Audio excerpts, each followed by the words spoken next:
Okay, so we're reading from Chaitanya Charitamrita, chapter 5, the glories of Lord Nityanand Balaram. We'll start with text number 23.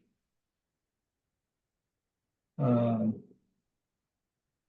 don't know, the mind suddenly gave me. Okay, all right. Okay, so we're going to start chapter 5, text 23. Mathura द्वारकाय ने जो रूप प्रकाशिया नाना रूपे विलसै चतुर्व्यूह भुजा. Translation. Lord Krishna manifests his own form in Mathura and Dwarka. He enjoys pastimes in various ways by expanding into quadruple forms. So this is going to be explained in the next verse more clearly. Vasudeva Sankarshan Pradyumna Anirudh Sarva Chatur Vyuh Anshi Dvitiya Vishuddh. Vasudeva Sankarshan Pradyumna Anirudh are the primary quadruple forms from whom all other quadruple forms are manifested. They're all purely transcendental. So this is very interesting. They're saying that Vasudeva and Sankarshan, they are in Mathura, and Vasudeva, Sankarshan, Pradyumna, and Aniruddha are in Dwarka. And they're collectively known as Chaturvyuha, which means quadruple expansion. But the interesting point being made here is that all other quadruple forms are expansions of this form, which means the ones in Dwarka, Mathura, and Vrindavan are the origin of the quadruple expansions in the spiritual world, the Vaikuntha levels. Does everybody follow what I'm saying? No? Okay. So do you recall we talked about the quadruple expansions? And they're the same four names? Yes, Prabhuji. And we said there are two of these. Are everybody with me so far? Yes, Prabhu. With Vasudeva and Sankarshan, two. No, Vasudeva, Sankarshan, Pradyumna, and Aniruddha, they're the four quadruple expansion. We said there's two sets of them. Do you remember that? Yes, Prabhu.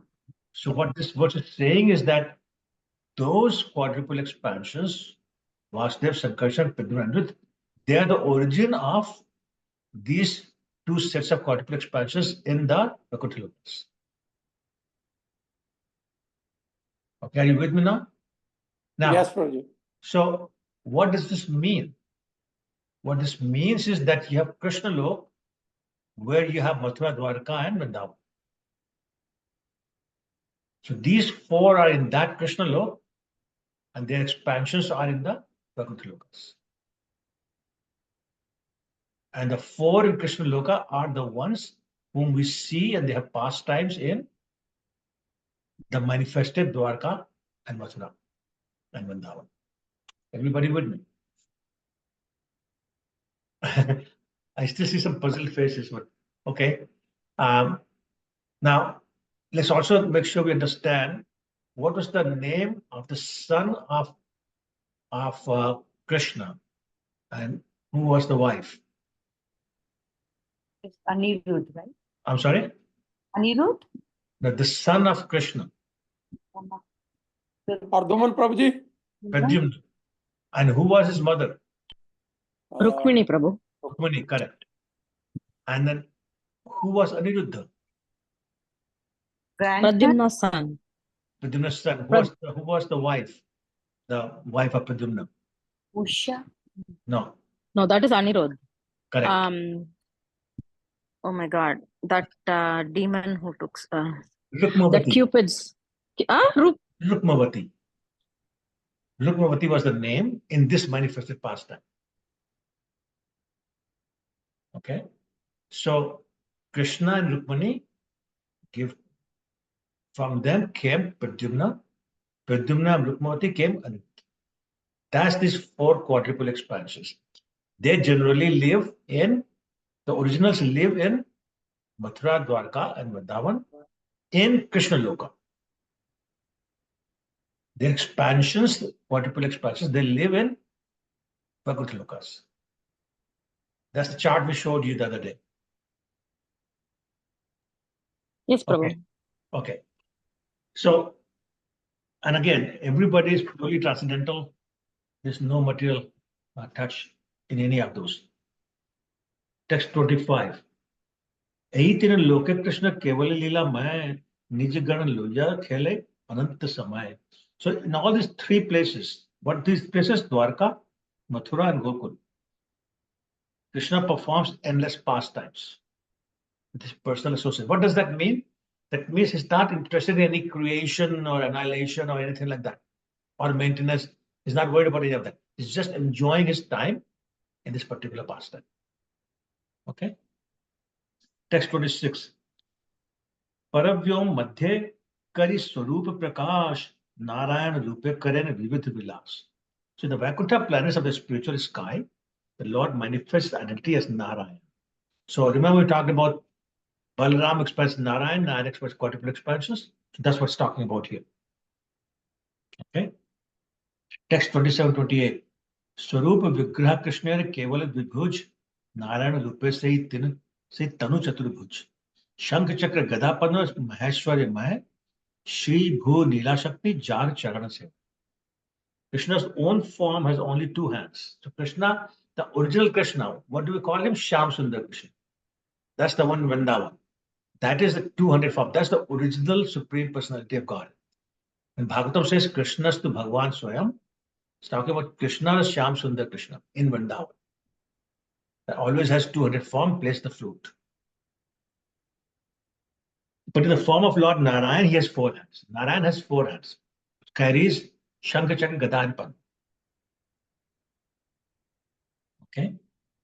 And then the three energies, Shri, Bhu, and Nila energies. So we'll see later on, these three energies explained that Shri is the opulence, Bhu is the existence or creation, and Nila is the Lila energy, past and past.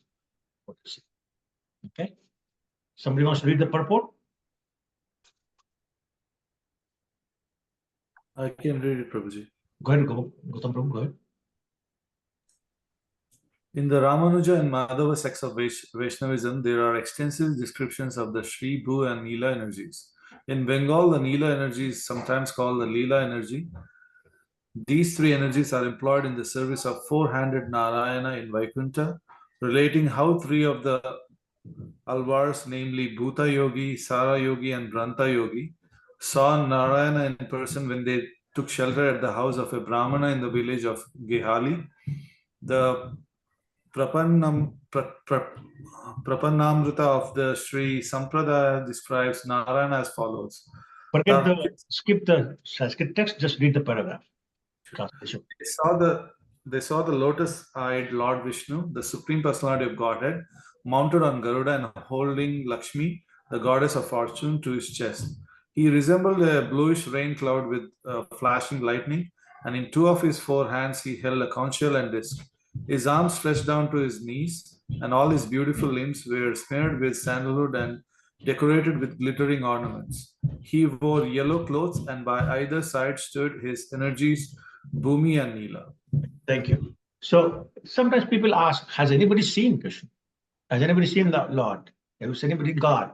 Well, yeah, they have, and they've described. So here's perfect description.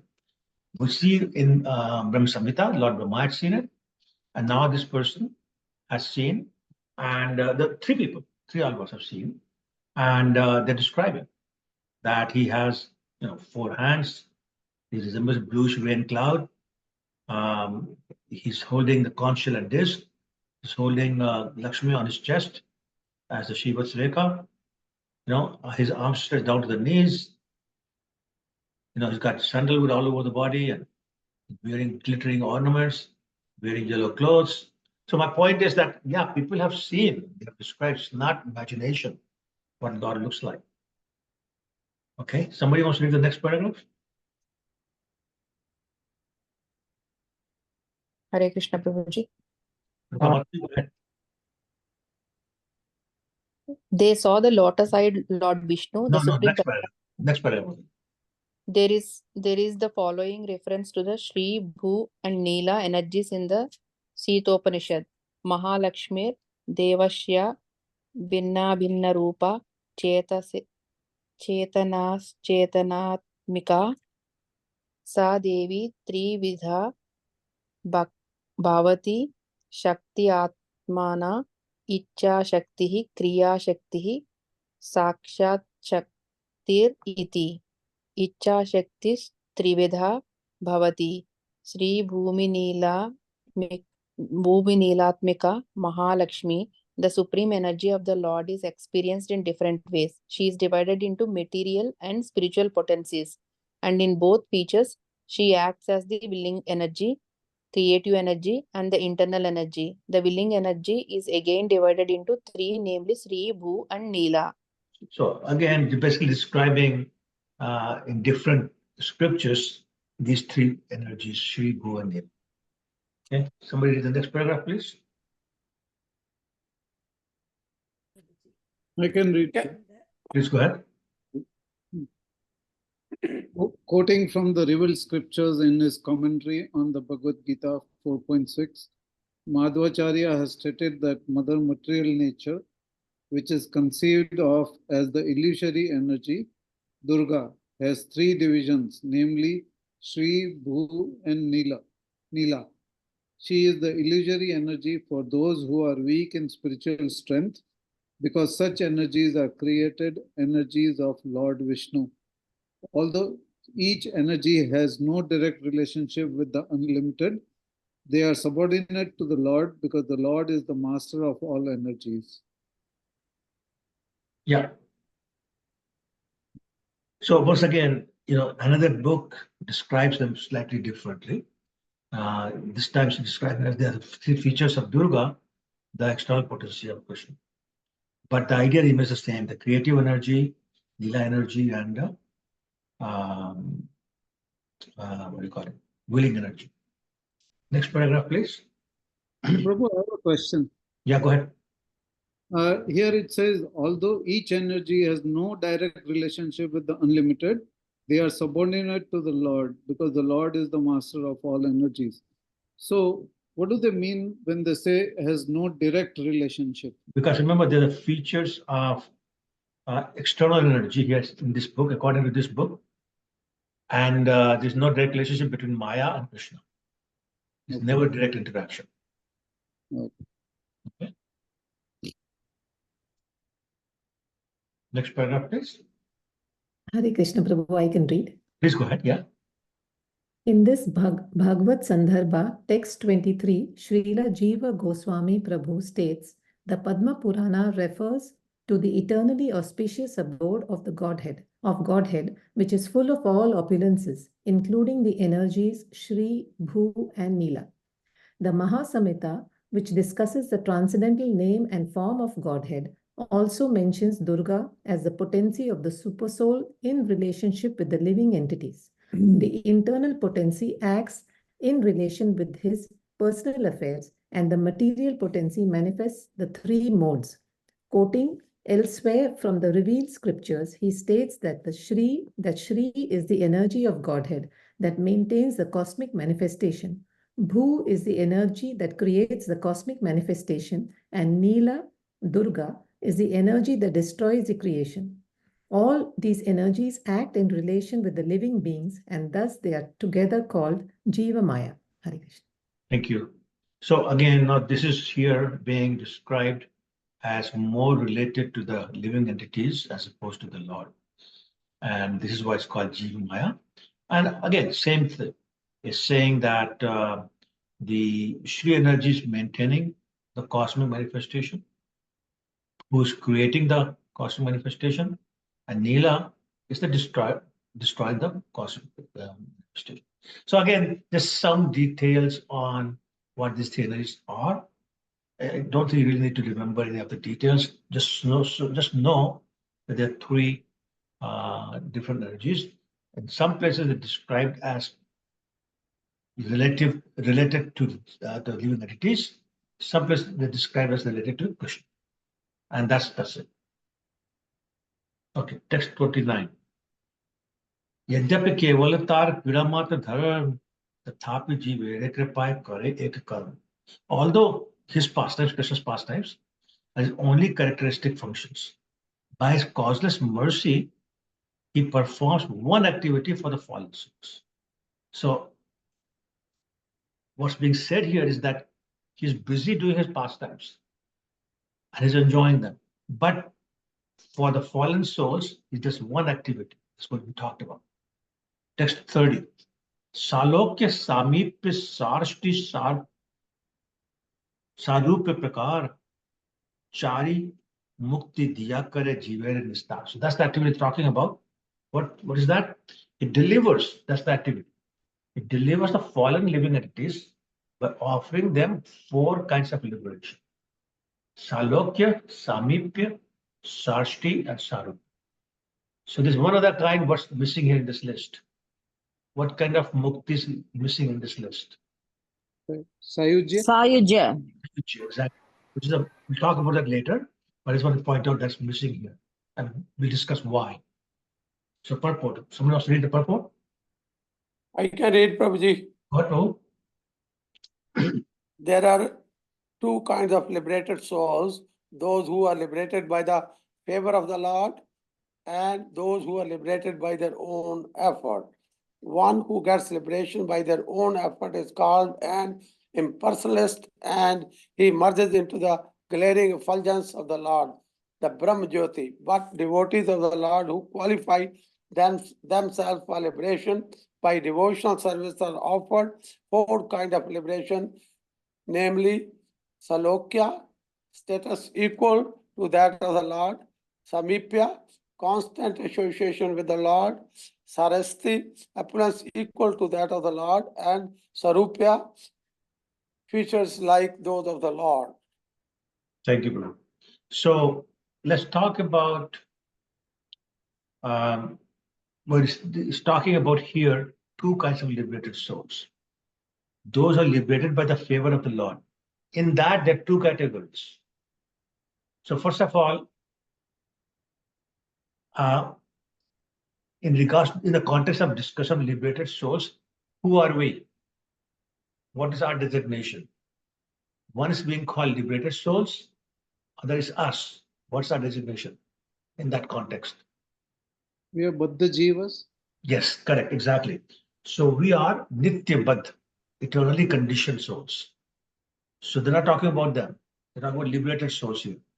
Okay. So, but that liberated souls, there are 2 types. One is conditioned soul that's liberated by the favor of the Lord. Second is conditioned soul that's liberated by their own effort. Okay. Now, going back to the one that is liberated by the Lord's favor. In that category, there are two categories. One is called sadhana siddh, other is called kripa siddh. Kripa siddh is that may or may not deserve, but Krishna is doing mercy and therefore you become liberated. Sadhana siddh is that you get the kripa by performing devotional service. So you do sadhana bhakti, but you get that kripa and therefore you become liberated soul. So sadhana siddha and kripa siddha, they are 2 liberated souls. What's the third kind of a liberated soul? Nitya Siddha, Prabhuji. Huh? Nitya Siddha. Correct. Nitya siddha, eternally liberated. So they have eternally liberated and they have sadhana siddha and kripa siddha. Okay, liberated. Then the interesting thing is, once they become liberated, they also call eternally liberated, which I don't understand, but that's the terminology used. So that's the first kind being referred here. Second is one is by his own effort without involvement of Krishna. And that is your impersonalist. Okay, so how does personalist become liberated? Anybody knows? Like they merge into the Brahman Effulgence, but they have to come back to the material world. No, that's true. But my question is, how do they get liberated? You talk about what happens after liberation. I'm asking you, how do they become qualified to be merged? How do they become liberated? What's the process they use? Maybe then they get association of a devotee and No. There's no devotee association here. They do. Self-realized, Sorry, Mataji? self-realization. Well, a little more than that. Prabhu, are they Ashtanga yogis, Prabhu, who are in? No, the impersonalists are not strong yogis. Or maybe, but not always. They are the one who meditates on the Paramatma form of the Lord No, and that's leave the yogi. body by No, concentrating Prabhu, on. that's yogi. Oh, that's yogi. That's not impersonalist. Prabhu, the net pap and punya becomes 0. How do you do that? Yeah, that's a good question.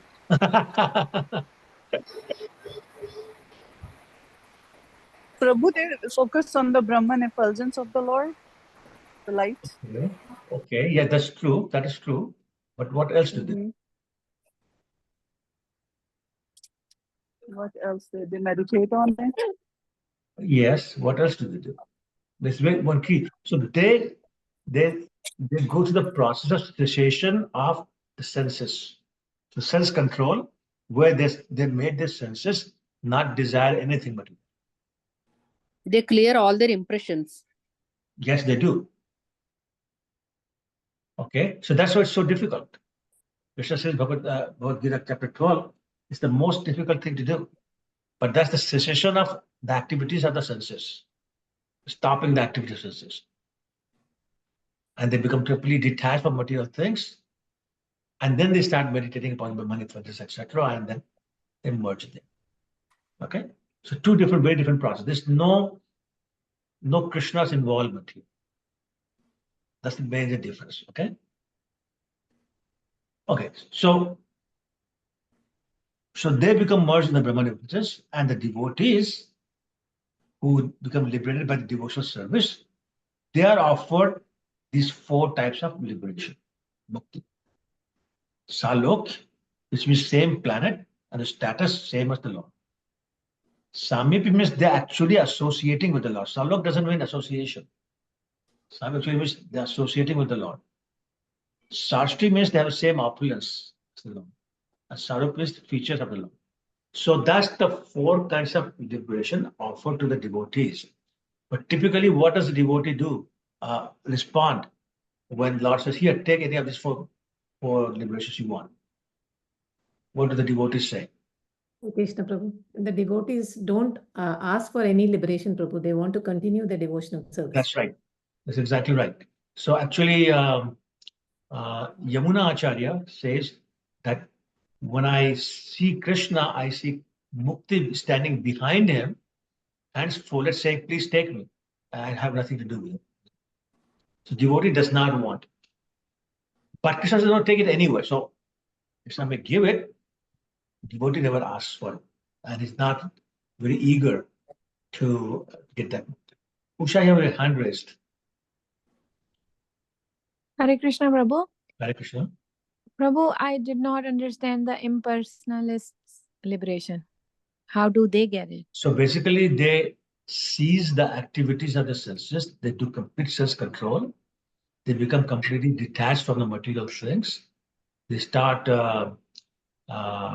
meditating upon the impersonal features of the Brahman Effulgence of the Lord. And when they're successful, they achieve perfection, they merge in that Brahman Effulgence. So that yogi do that, meditator, like they... But, yeah, correct. But they're not necessarily impersonal. So you have what do you call it? Brahman Effulgence, you have Super Soul, Paramatma, and then you have Lord Krishna. So the yogis meditate upon the Super Soul, and they have the same destination, merging the Brahman Effulgence, but their process is different. Do you understand what I'm saying? So what do they do? What is their steps? They are meditating. Impersonalists. They're meditating upon the Super Soul feature of the Lord. Oh. Opposed to meditating upon the Brahman Effulgence. Otherwise, the same process. Okay? Yes, Prabhu.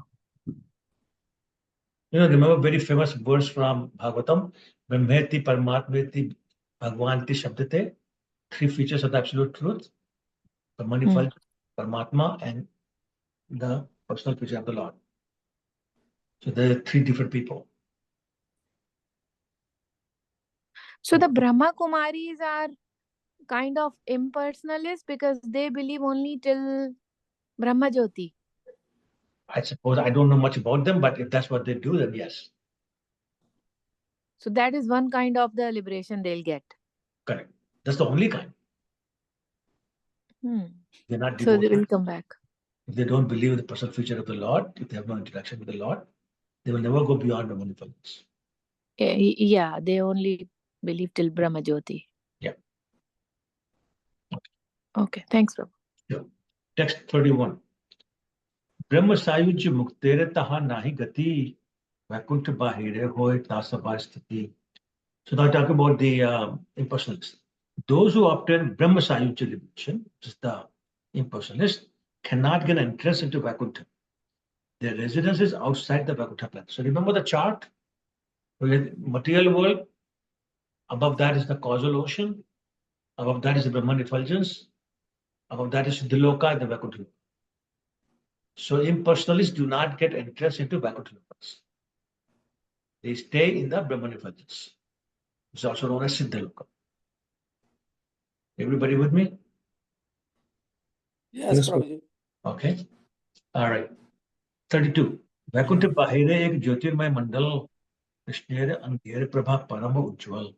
Outside the Vaikuntha planets is the atmosphere of the glowing effulgence, which consists of the supremely bright rays of the bodies of Lord Krishna. So Brahman Effulgence is the bodily rays of Lord Krishna. 33. Siddhalok Nam Tar Prakritire Par Chit Swarup Taha Nahi Chit Shakti Vikar. That region is called Siddhaloka. So Brahman Effulgence is also known as Siddhaloka. That's beyond the material nature, as I was explaining, material world, Virijari world, and the Brahman Effulgence.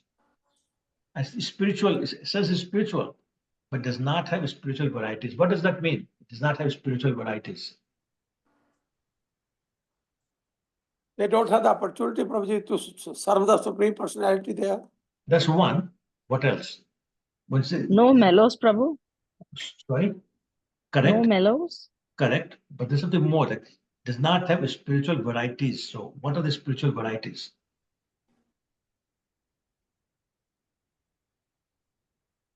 No service. No, yeah, somebody said that. No service, no relationship, no trees, no rivers, no stones, no varieties, the manifestation of material nature. Nothing is there. Oh. Nothing is there. It's just light. That's it. Nothing but the light. Okay. So there are no rasas. There are no rasas there. There's no rasas. Yeah, no mellows. No mellows. Right? You don't go swimming there. Don't play tennis there. You just sit there. So having trees and all those is spiritual activities? Is what? Like you said, there are no trees, nothing. So is it spiritual activity? If there are no trees, having trees are the spiritual activities? It depends upon where you are. So trees in the material world, a material body. Trees in the spiritual world have a spiritual body. Depends upon where they are. Remember the Siddha Swarup? That is the Siddha Swarup, the spiritual, in the spiritual world. Okay? Yes, sir. Okay, text 34. Surya Mandala Jana Bahire Nirvishesh Vitare Surya Adi Abhishesh. Sabhishesh one. It's like the homogeneous effulgence around the sun. It's a very good example. But inside the sun are the chariots, horses, and other opulences of the sun god. Who wants to read the purport? I can. Go ahead. Outside of Venkata, the abode of Krishna, which is called Pravyayoma. Paravyoma. Paravyoma. Is the glaring effulgence of Krishna's bodily rays. This is called the Brahma Jyoti. The transcendental region of that effulgence is called Siddhaloka or Brahma Loka. When impersonalists achieve liberation, they merge into the Brahmaloka effulgence. This transcendental region is undoubtedly spiritual, but it contains no manifestations of spiritual activities of variegatedness. It is compared to the glow of the sun. Within the sun's glow is the sphere of the sun, where one can experience all sort of varieties. Right. So this is a very good example. So when you see the sunshine, is there any activity there? Are there any trees and living entities or anything there? No, just light. So that's the Brahman effulgence. Then you see the sun globe. Sun globe, something, tangible. But inside the sun globe, you have the sun god, the chariots and the trees and also some things, the variegatedness. It's the same thing here.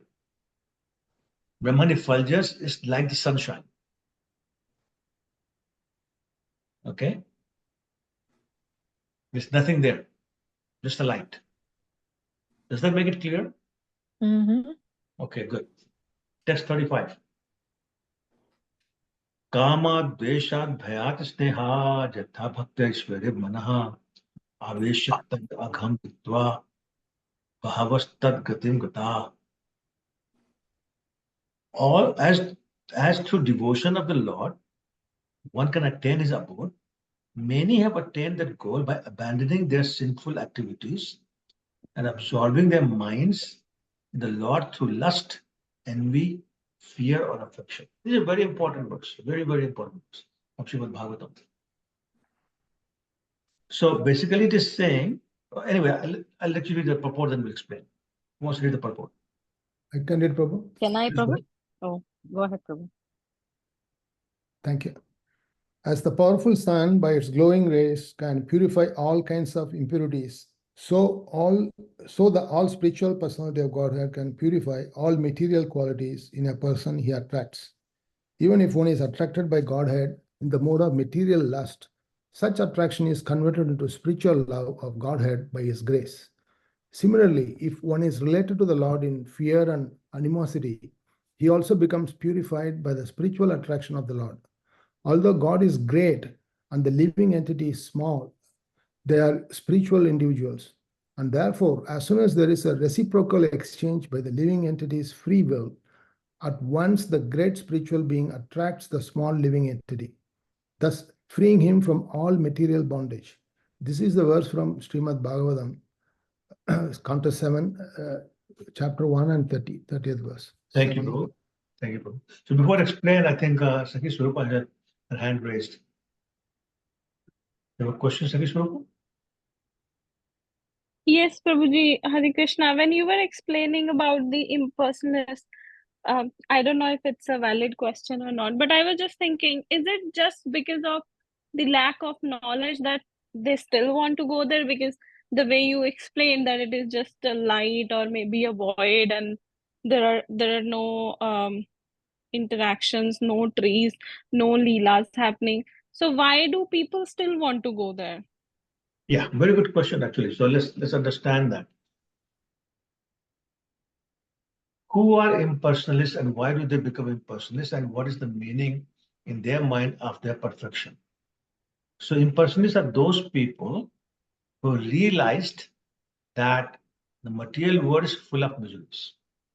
They're not the only ones, but they have realized that material world is full of miseries. And they don't want miseries. So they want to get out of the material world and go to a place where there will be no misery. The problem is that they think that the miseries are there because we have a form. And so whether it's an animal form or tree form or human form, the miseries come because of the form. So if we didn't have form, then there'll be no miseries.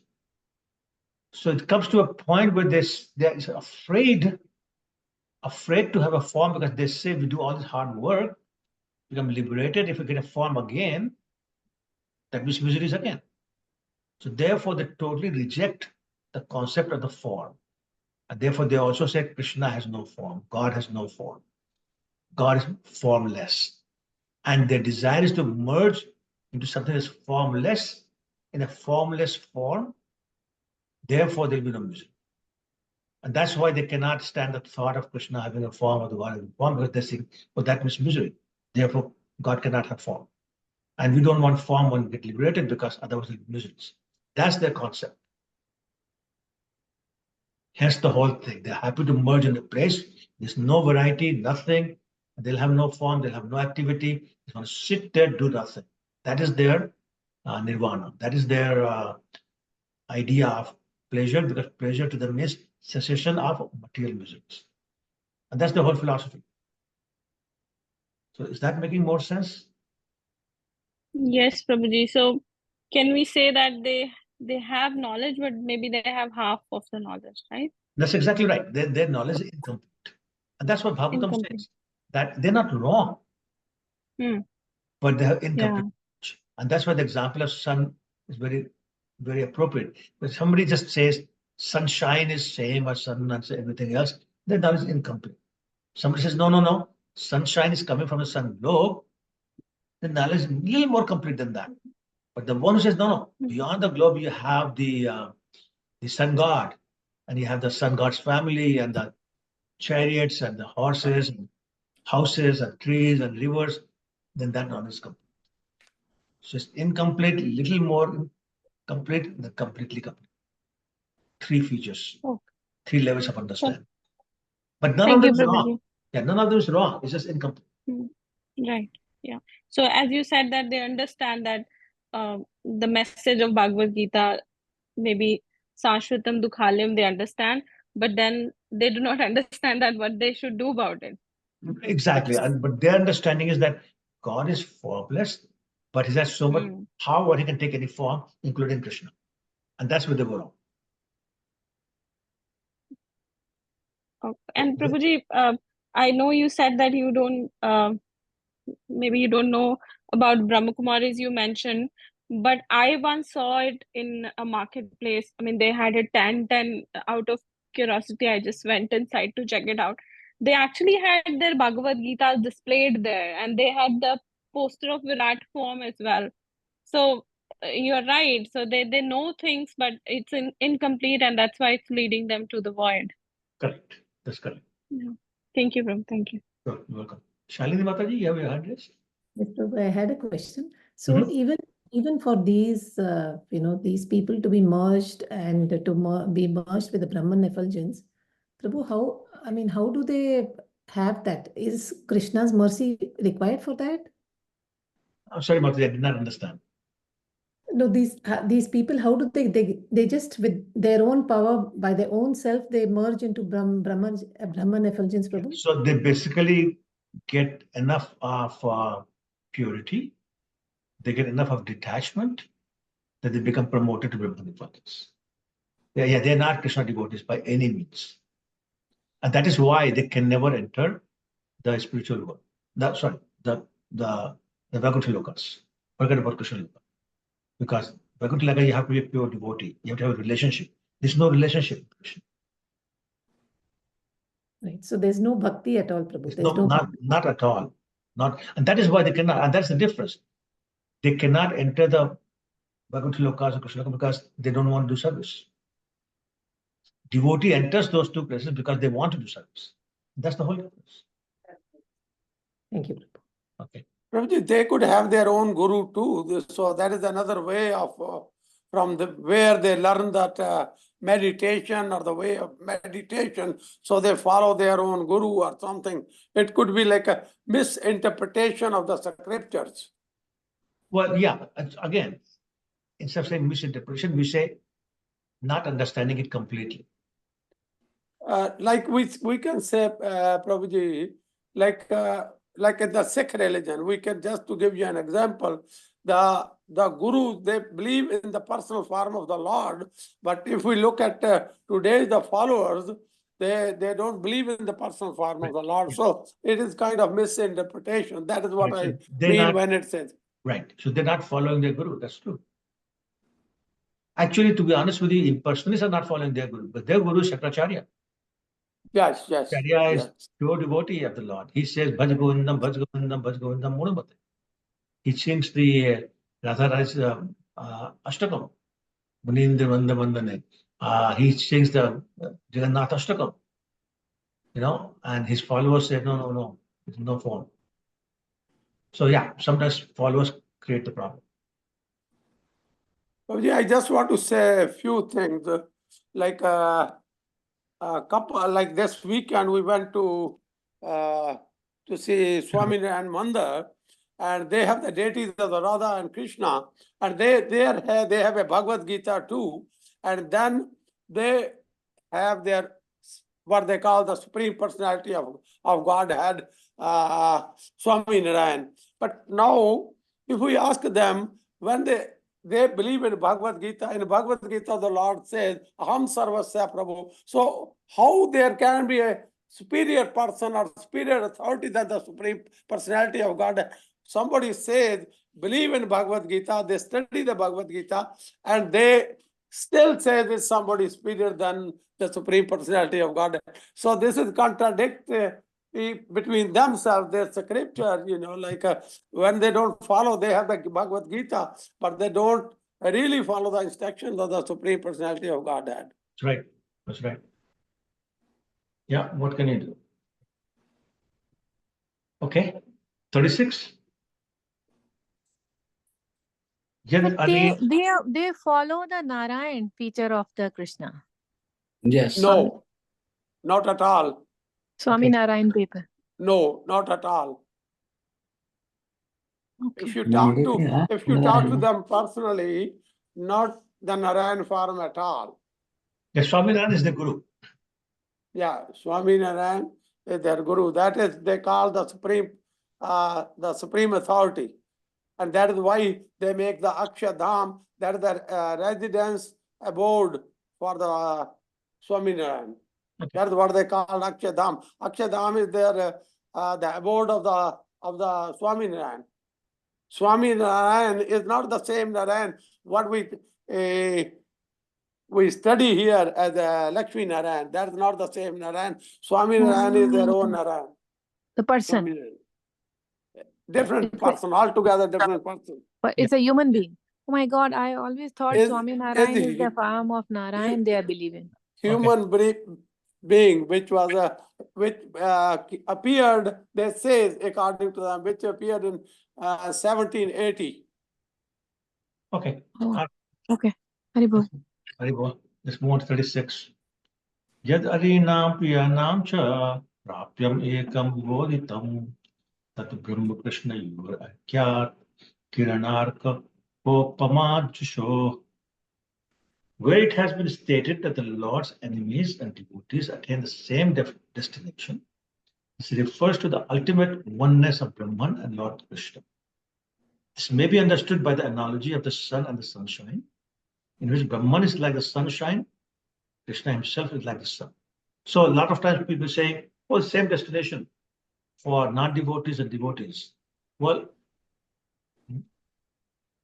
that is a little misleading because it's talking about that Krishna and Krishna's potencies are the same. But there's Bhinna Bhed,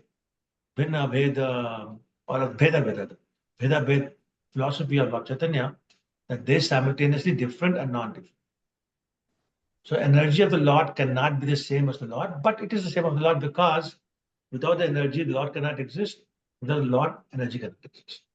Like without the sunshine, sun cannot exist. Without the sun, sunshine cannot exist. So that's same in that sense, but they're still different. Sunshine is not sun. Okay. So that's the thing. When they say same destination, it's only talking about in the sense that sunshine is the same as sun. Only in that sense. Okay, let's read the purport. Oh, it's a long purport. Somebody read the first paragraph. I can read, Prabhu. Go ahead. This verse is from the Bhakti Rasamrita Sindhu 12278 of Srila Rupa Goswami, who further discusses this same topic in his Laghu Bhagavatam, Purva 5.41. There he refers to the Vishnu Puran 415.1, where Maitreya Muni asked Prasar in regard to Jaya and Vijaya, how it was that Hiranyakashipu next became Ravana and enjoyed more material happiness than the demigods, but did not attain salvation. Although when he became Sisupala, quarreled with Krishna and was killed, he attained salvation and merged into the body of Lord Krishna. Prasra replied that Hiranyakashipu failed to recognize Lord Narsimdev as Lord Vishnu. He thought that Narsimdev was some living entity who had acquired such opulence by various pious activities. Being overcome by the mood of passion, he considered Lord Narsimhadev an ordinary living entity, not understanding his form. Nevertheless, because Hiranyakashipu was killed by the hands of Lord Narsimhadev, in his next life, he became Ravana and had proprietorship of unlimited opulence. As Ravana, with unlimited material enjoyment, he could not accept Lord Rama as the personality of Godhead. Therefore, even though he was killed by Rama, he did not attain Sayujya or oneness with the body of the Lord.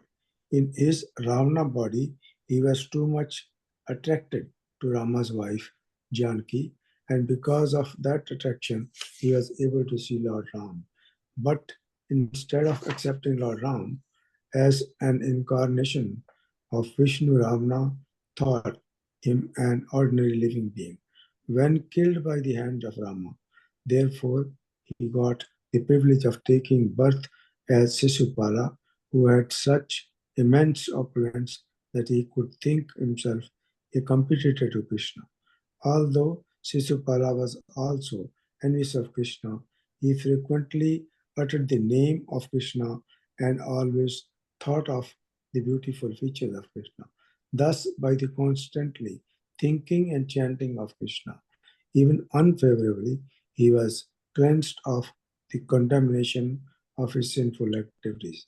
When Sisupala was killed by Sudarshan Chakra of Krishna as an enemy, his constant remembrance of Krishna dissolved the reactions of his vices, and he attained salvation by becoming one with the body of the Lord.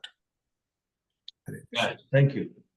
So this is a mind-blowing discussion.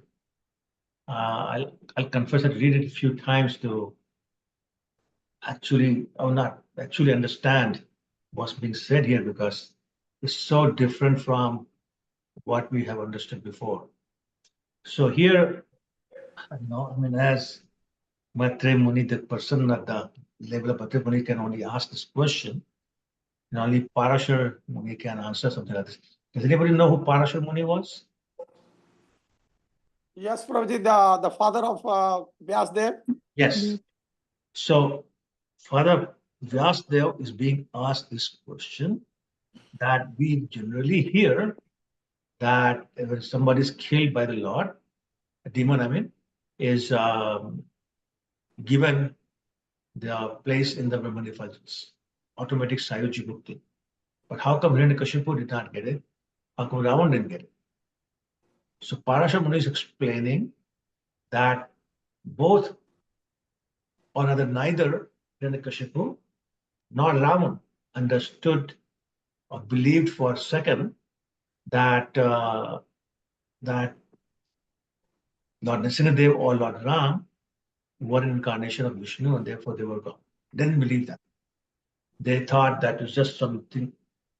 Lord Nrsimhadev was something unique, and Lord Ram was just another person, was a human being or a human being.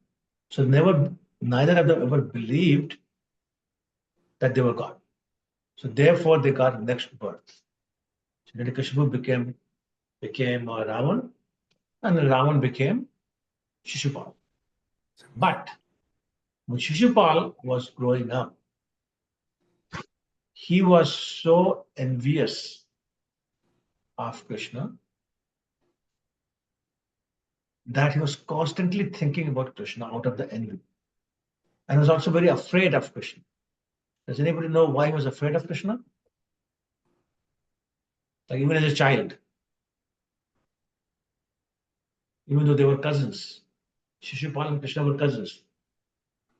Their mothers were sisters.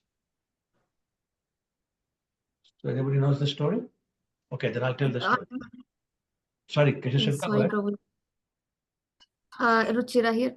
I'm I'm not sure, but I think the story that he was not supposed to say bad words, but he crosses the limit of 99. but They before that. had no idea, Prabhuji. Yeah. So as I said, their mothers were sisters. So when Shishupal was born, there's a very unique feature to him. He had 4 hands. And so they were saying, this is very strange. How come these 4 hands? Called astrologer. And astrologer said these 4 hands are temporary. When he's visited by the person who's eventually going to kill him, his 2 hands will automatically fall off. So as the auntie of Shishupal, Mother Devaki, went to see Shishupal, to Krishna with him. As soon as Krishna saw Shishupal saw Krishna, his 2 hands fell off. So right away they knew Krishna will eventually kill Shishupal. So at that point on, Shishupal was very afraid that he's going to kill him. And because Krishna was so beautiful, all these qualities, Shishupal became very envious of it. But his mother was so scared that Krishna would kill him. She begged him to please not kill him, because according to astrology, he'll be the killer. And Krishna said, my dear aunt, don't worry. If he offends me, I will not take offense until he offends me 100 times. And then only I will kill him. So that was the reason why Krishna forgave 99 offenses, which Shishupal was calling them names, in the assembly of Yudhishthira Maharaj, just before the beginning of Rajsuya. So that's the connection with his past life. But in being envious of Krishna, Shishupal was always thinking about Krishna, always remembering Krishna. So he says here, purport, just by constantly thinking and chanting of Krishna, even unfavorably, was cleansed of the contamination of sinful activities. When Shishupal was killed by the Sudarshan Chakra of Krishna as an enemy, his constant remembrance of Krishna dissolved the reaction of his vices, and he attained salvation by becoming one with the body of the Lord. So that's what happened. So anybody remember the definition of pure devotional service that's given by Rupa Goswami? You all probably know the verse. Anya abhilashita shunyam jnana karmadya navratam anukulyan krishnanushilinam yuttam. Pure devotional service is favorable to Krishna. So even though Shishupal, Kansa, they're performing one of the 9 processes of devotional service, which is remembering. They're constantly remembering. But because they were not remembering as in a favorable mood, they're not called bhaktas. They're still enemies. But the constant remembering of Krishna relieved them of all their sinful reactions. So they actually became pure. And therefore they merged in the body of Krishna when they were killed by Krishna. As opposed to Hiranyakashipu and Ravana, who did not believe they're fighting with the God. Okay, it gets more interesting, so keep reading. And then Now, the one question here I have, which is written here and which you have just said. I need little explanation about that. When it's said, when Shishupal and Kansa was killed, they merge into the body of Lord Krishna. Now, when you say, and when it is, we read this one, merge into the body of Krishna, what exactly that means, Prabhuji? They reach to the Golok, or what is that merger means in the body of the Supreme Personality of Godhead? Yeah, Prabhu, the way I understand it is that basically eventually they go back to the Brahman Effulgence. That's how I understand it, but I'm not 100% sure. Okay. So they merge there and then they stay in the Brahman Effulgence. I could be wrong. I'm not 100% sure, but that's how I understand. Okay, Prabhuji, thank you. Sure. Next paragraph. Can I read, Prabhuji? Sure. Go ahead, Chaitanya. Go ahead. From this incident, one can understand that even a person who thinks of Krishna as an enemy and is killed by him may be liberated by becoming one with the body of Krishna. What then must be the destination of devotees who always think favorably of Krishna as their master or friend? These devotees must attain a situation better than Brahmaloka, the impersonal bodily effulgence of Krishna. Devotees cannot be situated in the impersonal Brahman effulgence into which impersonalists desire to merge. The devotees are placed in Vaikuntha Loka or Krishna Loka.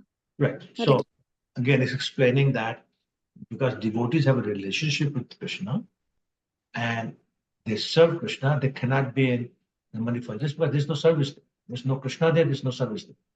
Therefore, they go to either Vaikuntha Loka or Krishna Loka. So among the devotees, who goes to Vaikuntha Loka and who goes to Krishna Loka? Among the devotees. Vaikuntha Loka. Who goes? Hare Krishna Prabhu, I'm not sure. I can just try. Okay. Prabhu, those devotees who are, completely serving the Lord, but in the mood of awe and reverence, go to Vaikuntha Loka, and those who are, Krishna Prema. That is correct. That's the correct answer. Okay, next paragraph. I can read, Prabhu. Please go ahead. This discussion between Maitreya Muni and Parashara Muni centered on whether devotees come down into the material world in every millennium, like Jaya and Vijaya, who were cursed by Kumaras to that effect. In the course of these instructions to Maitreya about Hiranyakashipu, Ravana, and Sushupal, Parashara did not say that these demons were formerly Jaya and Vijay.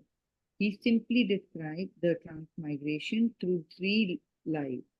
It is not necessary for the Vaikuntha associate of the Supreme Personality of Godhead to come to take the roles of his enemy in all the millennium in which he appeared. The fall down of Jay and Vijay occurred in a particular millennium. Jay and Vijay do not come down in every millennium to act as demons. To think that some associate of Lord fall down from Vaikuntha in every millennium to become demons is totally incorrect. That is so powerful. So that I mean, एक बार गलती हो गई तो बस you get punished. So that is not the case. Which means in every millennium, it is not Jain Bhuja who come. It's somebody else. Same thing with Putana. For all the demons. It's not the same person come. Putana was the sister of Maharaj Bali, Ratnamala. So she's not coming back again and again. Krishna's appearing once every day of Brahma. So she won't be coming every time. And not only that, then different universes, constantly is going on. So you can imagine that just they keep going from Putana to Putana, same Putana. Right? So I think there's a very, very wonderful explanation. And it happened once, some millennium, we don't know which one. But next time somebody else coming as Rama, Shishupal, etc. Okay. Next paragraph, please. Can I read it, Prabhuji? Did you read already? Yes. I can read, Prabhuji. I Go can ahead. read. Go ahead. Okay, thank you, Prabhu. Sure. The Supreme Personality of Godhead has all the tendencies that may be found in the living entity. For he is the chief living entity. Therefore, it is natural that sometimes Lord Vishnu wants to fight. Just as he has the tendencies to create, to enjoy, to be a friend, to accept a mother and a father, and so on. He also has the tendency to fight. Sometimes important landlords and kings keep wrestlers with whom they practice mock fighting, and Vishnu makes similar arrangements. The demons who fight with the Supreme Personality of Godhead in the material world are sometimes his associates. When there is a scarcity of demons and the Lord wants to fight, he instigates some of his associates of Vaikuntha to come and play as demons. When it is said that Shishupal merged into the body of Krishna, it should be noted that in this case, he was not Jai or Vijay. He was actually a demon. Right. Hari Bol. Hare Krishna. So again, he did it once. That's it. He wasn't forced to do it again and again and again. So that's one point. Second point being made is a wonderful point. That sometimes we say, what's the saying? Man is created in the image of God, or is it God created in the image of man? Something like that. Anyway, my point is, all the qualities we have come from the qualities of Krishna. Anything that exists in the material world is a quality or a thing. If it doesn't exist in the spiritual world, it cannot exist here. So all these tendencies to fight and enjoy and create and have friends and have mother and father and so on, they're all coming from the Lord. Remember, Lord Nrsimhadev, when he's speaking to Prahlad Maharaj, Prabhu, you are not on mute. Sorry. Thank you.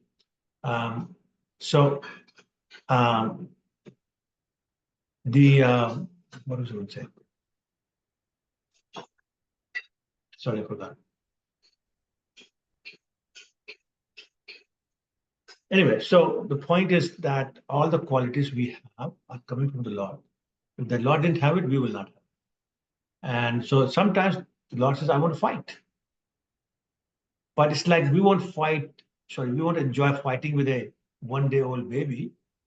Krishna will not enjoy fighting with people like us. There's no fun, there's no challenge, nothing. So he has to create somebody who's extremely powerful, and then God has some competition. So he enjoys it. So that's basically what happens. And that's why we know that when the Kumaras realized their mistake, that they cursed the two gatekeepers in a hurry, they said to the Lord, who had appeared on the scene, that we'll take our curse back. And the Lord said, no, this was my plan. I inspired you, I inspired them because I want to fight. So therefore they will go and fight. So whenever these things happen, it's always by the plan of Krishna. And all these demons, they are created because Krishna wants to have a good fight. And then Parashurama is saying that this time they're describing, Shishupal wasn't Jai and Vijay, there's somebody else. Okay. Next paragraph, please. I will read, Prabhuji. Go ahead. Hare Krishna. Yeah, Hare Krishna. In his Bhagavatamrita, Srila Sanatana Goswami has explained that the attainment of salvation by merging into the Brahman Effulgence of the Lord cannot be accepted as the highest success in life, because demons like Kamsa, who were famous for killing Brahmanas and cows, attain that salvation. For devotees, such salvation is abominable. Devotees are actually in a transcendental position, whereas non-devotees are candidates for hellish conditions of life. There is always a difference between the life of a devotee and the life of a demon, and their realizations are as different as heaven and hell. Thank you, Prabhuji. That is so wonderful. The realizations of a devotee and demon are as different as the realizations between heaven and hell. What a wonderful line. So anyway, there's one other line that's very powerful here. It says, for devotees, such salvation, such also being Sayuchi Mukti, is abominable. Why is that? Why is Sayuchi Mukti abominable for devotees? They say it's worse than hell for devotees. What's the reason? Prabhuji, I'll just attempt, Prabhuji. Somebody saying something?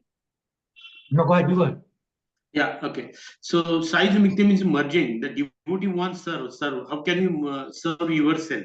You know, that is the concept. So you need to serve some one person, because that's mentioned by Srila Prabhupada many places. So there's a difference between the servants whom you serve, right? So he was Service served and God. whom you serve. Yes, yes. Okay, that's good. Thank you. Yeah. Okay, next paragraph.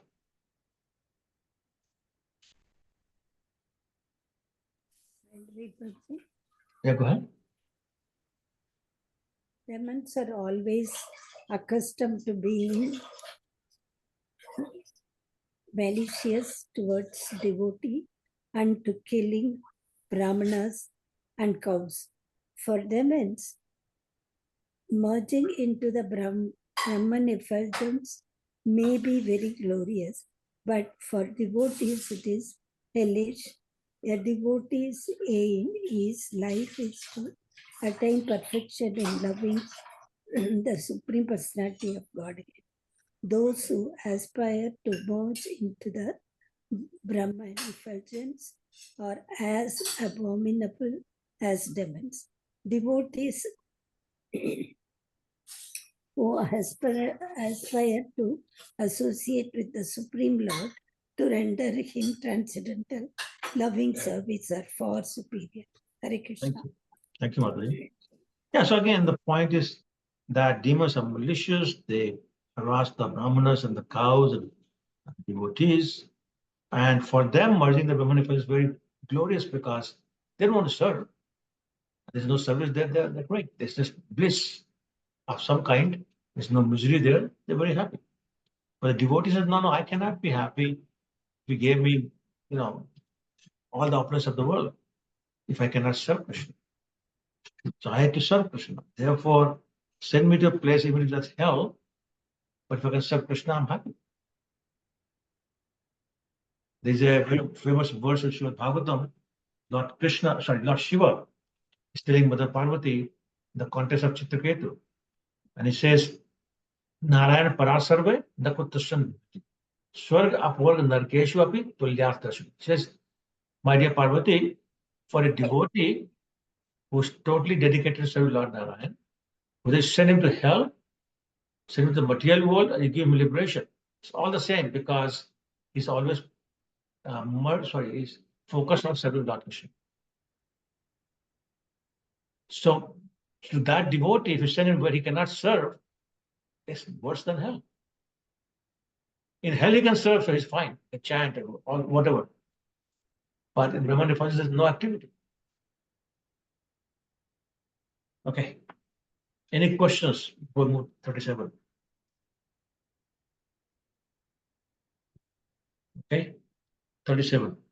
Tache para vyomena chitta shakti vilas nirvishesh jyotirbrahma bahir prakash.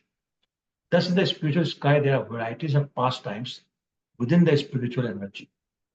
Outside the Vaikuntha planets appear the impersonal reflection of life. So pastimes are in Vaikuntha planets and above. And below that is the impersonal Brahman Effulgence. There are no pastimes there. Just light. 38. Nirvishesh Brahma Sai Kevala Jyotirmaya Sayujyer Adhikari Tahapayal. That impersonal Brahman Effulgence consists only of the effulgent rays of the Lord.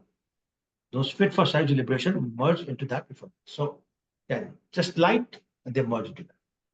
So, what's the Pranami mantra for Srila Prabhupada? The second line.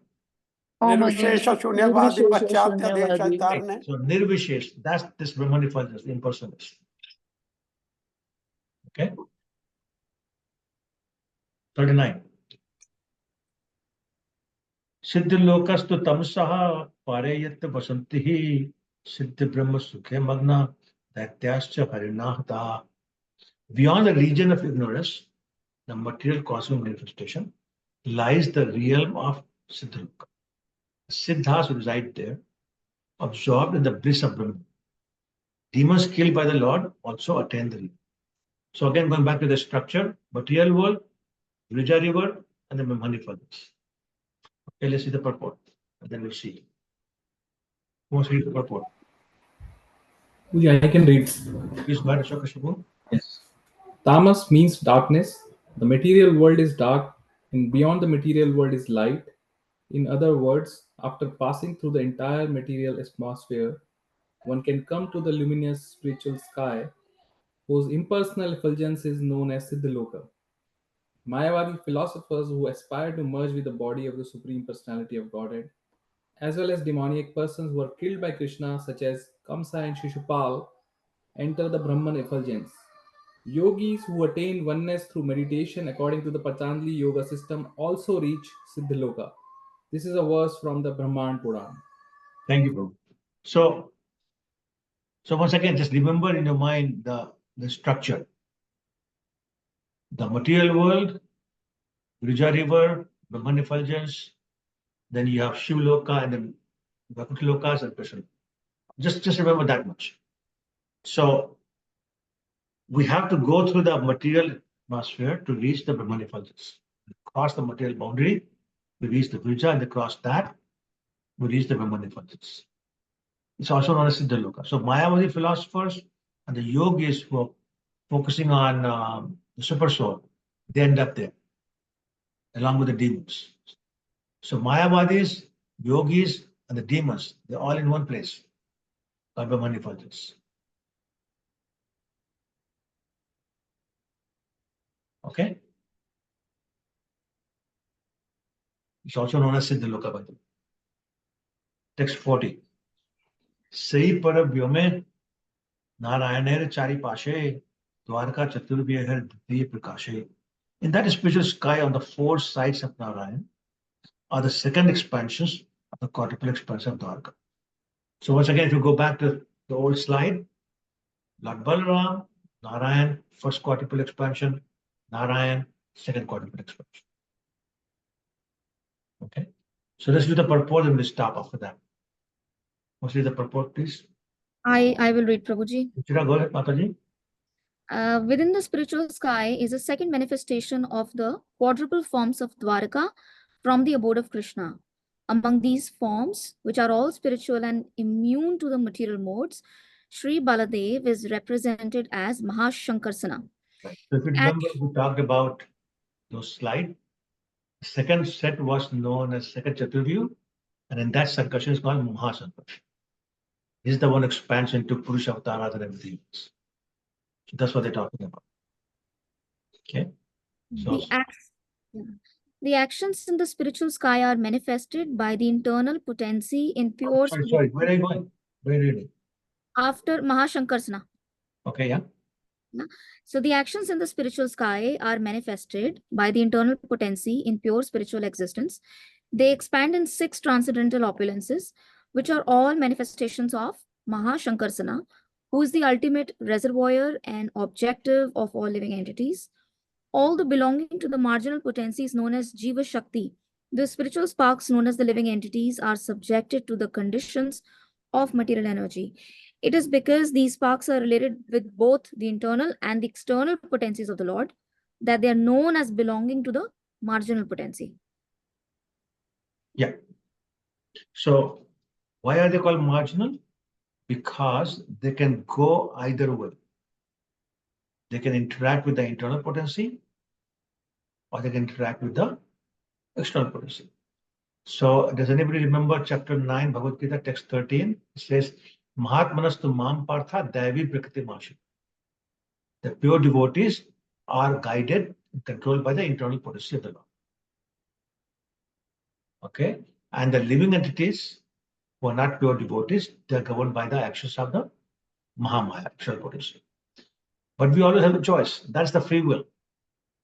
We can choose to serve under internal potency of the Lord or under the external potency of the Lord. That's what we call marginal potency. Okay. In considering the quadruple forms of the absolute personality. Sorry, Mataji, let somebody else read it. Anybody else wants to? Who has not read so far?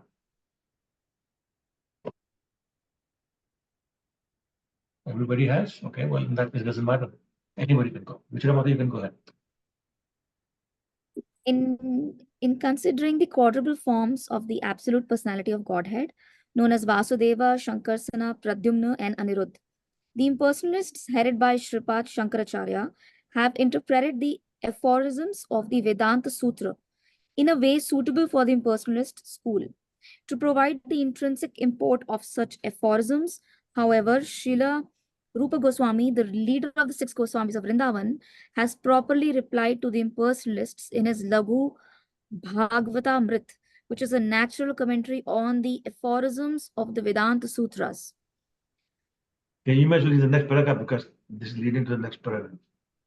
Okay. The Padma Puran, as quoted by Srila Rupa Goswami in his Laghu Bhagavatamrit, describes that in the spiritual sky there are 4 directions corresponding to the east, west, north, and south, in which Vasudeva, Shankarsana, Aniruddha, and Pradyumna are situated. The same forms are also situated in the material sky. The Padma Puran also describes a place in the spiritual sky known as Vedavati Pura, where Vasudeva resides. In the Vishnu Loka, which is above the Satya Loka, Shankarsana resides. Mahashankarsana is another name of Shankarsana. Pradyumna lives in Dwarakapuri, and Aniruddha lies on the eternal bed of Shesha, generally known as Anantashaya. Anantashaya.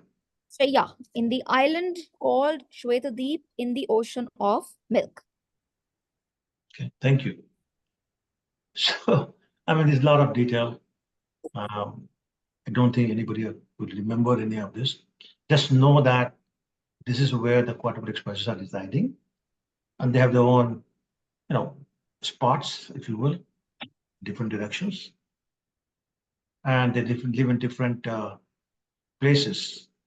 So you have your Vedavati Pura, you have Satya Loka, you have ocean of milk, Shwetdweep, etc., etc. Okay. That's it. We'll stop here. Any questions or comments? Hare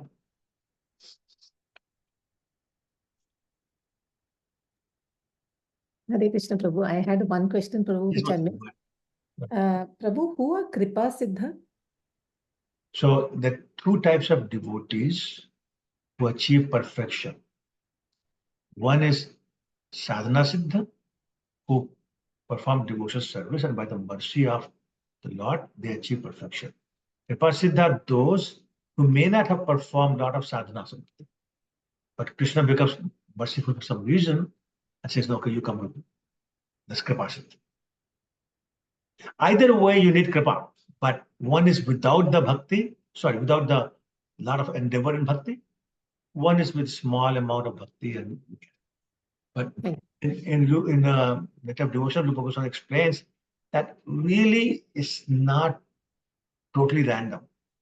Generally speaking, these devotees have done something amazing in terms of devotional service in their previous life. And this life, they're getting involved. So it looks like suddenly it happened, but no, they did something in previous lives to become eligible. Thank you, Prabhu. Sure. Thanks.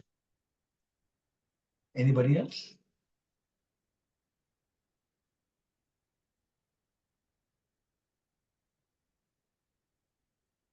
Prabhuji, I think I'll listen to the class again and maybe come up with questions, because today it was it was so much of detail in the class. So I missed some points when you were. I know, that's the always constant struggle I have. How much to give you? Yeah. Yeah, but I think I'll come up with the questions the next time. Yeah, of course, you're most welcome. Hare Krishna, Prabhuji. Hare Krishna, Krishna Sevika, how are you? I'm good. How are you? Good. Prabhuji, thank you for the wonderful class. Thank you. I was thinking one thing, like we were discussing about impersonalists, how hard work they do to merge in Brahman Effulgence. It's not easy, but somehow it's not their fault. Like they are not getting the perfect guru who can take them to Krishna. They are getting wrong guru. So it's not their fault. So how would they elevate? Like, if I'm not doing anything wrong, why would I punish for that? So they are not doing anything wrong because the guru is giving them wrong direction. So they are following. Who chose the guru? Is it by destiny or by karma? Who chose the guru? Themselves, like. Well then, why is it not their fault? Their neighbor chose perfectly bona fide guru who's a devotee. They chose this guy who's impersonalist. Whose fault is that? So choosing guru is something only my choose my choice, or it's like Krishna's mercy? Well, so again, if you do that and you combine that with the saying that not even a leaf moves without Krishna's mercy, then you can blame everything on Krishna. That's very convenient. Even the sinner can say, Super Soul made me do it, because I cannot do anything without the sanction of Super Soul. Therefore, it's not my fault. Therefore, now, my dear judge, let me go. Would that work? So somewhere we have to accept responsibility, right? So they are accepting responsibility for that's their inclination, right? Otherwise, nobody will ever get punished. No, it's never anybody's fault. It's Super Soul directing. Updashtan Mantacha Bharta Bhakta Maheshwara, Krishna says himself that I'm directing. 1861 also he says, Ishvara Sarvabhutanam Yaddeshe Arjuntishtati Bhamer Sarvabhutani Yantarunani Maya. I'm controlling the movement of all the living entities. So it's all Krishna's fault. So when is it our fault? When is our fault? It's our fault in two ways. One is we made initial mistake. What was the initial mistake we made? We said to Krishna, we don't want to be under your control. We want to be the controller. Why should you be the enjoyer? We want to be the enjoyer. Why should you own everything? We want to be owner also, etc., etc. I said, okay, fine. It cannot be possible, so I'll put you in a situation, a dream-like situation, where you will think you're doing what? Initial fault. And then we never stop trying to be the Lord. We never stop trying to be the enjoyer. We never stop trying to be the proprietor. We never stop competing with Krishna. So keep doing this, right? And then we say, no, it's not my fault. So then what happens is, we go back to chapter 3, text 27. It says, "Prakriti manani gunai karmani samsara." The modes of material nature are controlling our behavior. But where did the modes of material nature come from? If I'm in mode of ignorance, where did it come from? From my karmas, right?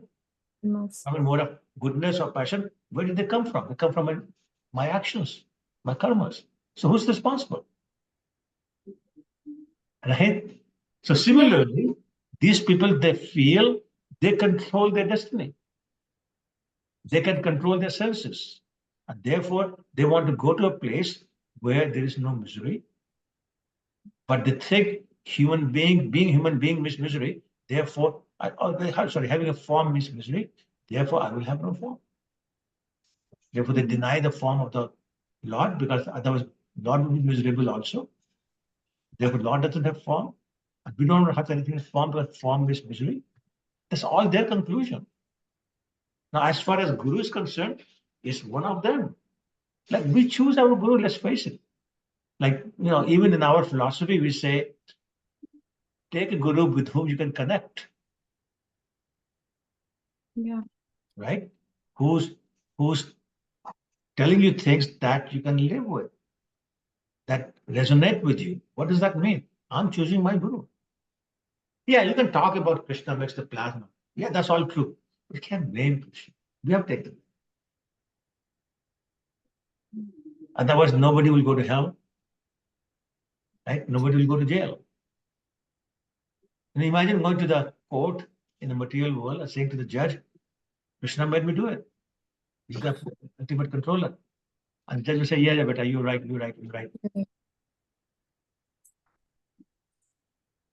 Right. So, no, sorry, we have to take the blame. We have to, yeah. It seems like never-ending process. They go, they come back because they That's know the problem. service. That's why we are eternally conditioned. Even here is time immemorial. What do you? That's the problem. Like, we were just always bad. But we screwed up once only with paying because we're not correcting. Like, some of us, I'm not talking about people on this call, but some of us go out of our way to ensure our return to the material world. Just imagine all the things we are doing. Again, not people on this call, but people in general in the world. Everything we are doing is to make sure we come back. Right? Even good people, charity and all that, just making sure we come back. Fire sacrifices, worship the demigods, making sure we come back. Forget about cheating and fraud and all those other things. I'm talking about good people. Right? How many people have you met who say, I'm a good person, I do charity, I help people? Yeah, just making sure you come back.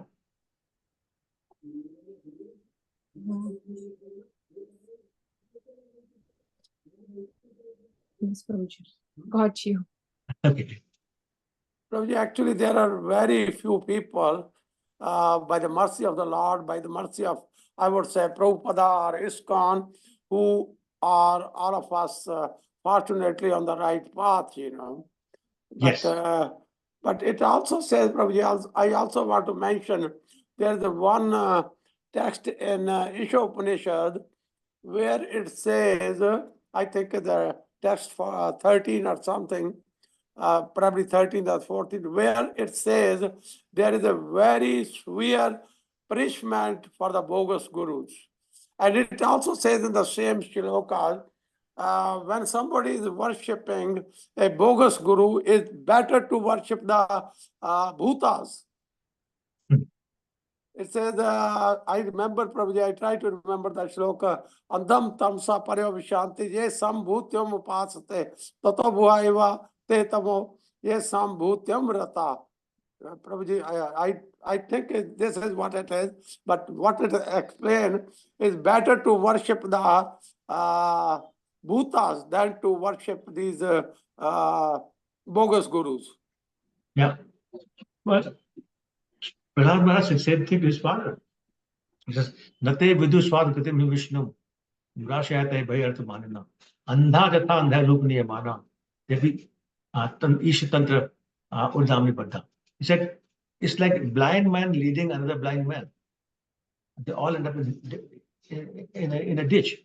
But we are choosing the blind guru. Yes, Prabhuji, that's 100% right. Again, it's our fault. Can't escape that somehow.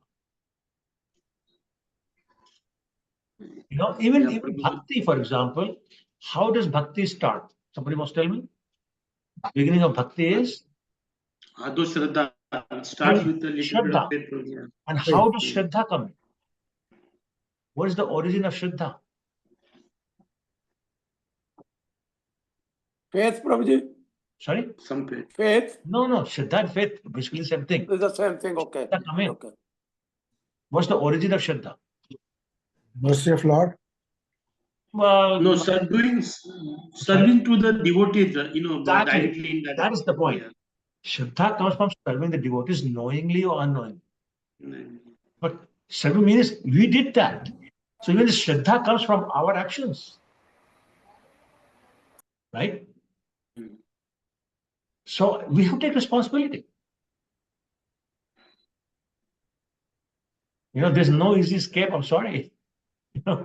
We are responsible. Even though this was we're not the doers, but in 18th chapter it goes back and says 5 things are doers, including one us. So the different ways to understand, but yeah, we have to take responsibility. Prabhuji, recent couple of days back in news in UP, right? There's 100 people died. That's right. That bogus guru. It's such a big news. Oh yeah. Right here. Yeah. So how you select a guru is how you select a guru makes a lot of difference. Prabhuji. Again, can we say that selecting guru again comes from us? Basically, I know one of my relatives, Prabhuji, you met him in Toronto. She dedicated to Chinmaya. She passed Bhakti Shastri like a course, did all that guru service, and then changed the heart, went to Brahma Kumari Sampradaya. So keeps on happening. Again, Krishna says right in Bhagavad Gita, Bhaunam Jarmanante Gyanman Mama Parpandante. And Vasudev Sarvamiti Mahatma Sudurlabha. So unless until you come to platform of Vasudev, these guys will keep on finding out another guru, they'll keep on doing it. So till they reach to Vasudev, they will be going through all those different miseries, and that will happen because that is the direct consequences of that. Right? Yeah. So we decide basically this, as you said very clearly, it's our responsibility, right? We turn our back like Bairang.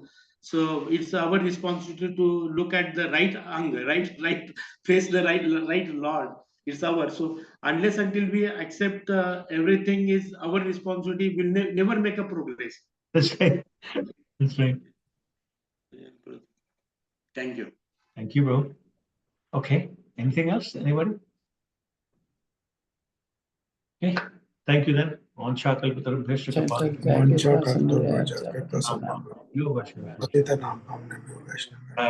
Thank you all very much. Thank you, Prabhuji. Thank you so much. Thank you, Thank you, Prabhuji. Prabhuji. Thank you, everyone. Thank you. Thank you, Hare Krishna. everyone. Hare Thank Krishna. you, Prabhuji. Thank you, everyone. Hare Krishna.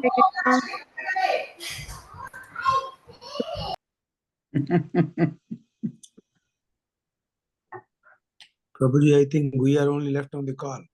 No, there's a lot of people. A lot of people still?